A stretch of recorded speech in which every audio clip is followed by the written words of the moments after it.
Well, yes, Jesus calls us to love and forgive everyone, especially our enemies. But sometimes we confuse love and forgiveness with granting others access and relationship. They can coexist, but not in every situation. Never enter or remain in a relationship that constantly harms you, because that will prevent you from becoming the version that God created for you to be. And because hurt people, right? So sometimes they don't mean it, but the intention does not lessen the impact. Have you ever been confused of balancing loving others well, but not at the expense of loving yourself well? I know right now some Christians are jumping from their seats in outrage, writing me hate emails right now. I'm not talking about loving yourself in a way where, I'm the greatest and everyone should be molded to my needs and my desires. No, I mean the kind of self-love that treasures and takes care of our hearts, minds, bodies, and soul in a way that is healthy, so that when we pour out unto others, it is not out of shame, guilt, or exhaustion, but from a place of abundance. So recently, I talked to a founder of an organization who specializes in restoring trust and identity to orphans and foster kids.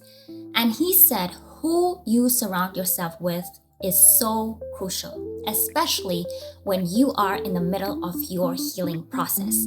Imagine having a deep wound, right? Can it ever heal if you reintroduce pain and trauma into the wound over and over and over and over again? It needs time, space, and safety for it to be whole again. The same is for any emotional and spiritual trauma. While, yes, Jesus calls us to love and forgive everyone, especially our enemies, but sometimes we confuse love and forgiveness with granting others access and relationship. They can coexist, but not in every situation. Never enter or remain in a relationship that constantly harms you, because that will prevent you from becoming the version that God created for you to be. And because hurt people, right? So sometimes they don't mean it, but the intention does not lessen the impact.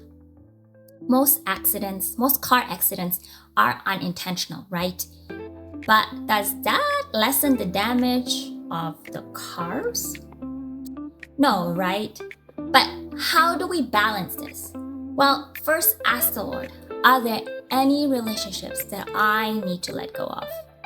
And how can I still show up with love and grace without being an intentional punching bag and without any bitterness or unforgiveness?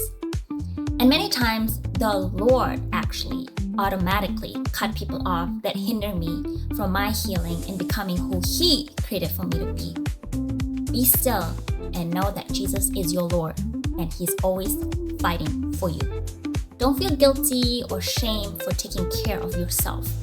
Jesus cares for you too, Yes, we are called to sacrificially love and serve, but not at the cost of our own well-being.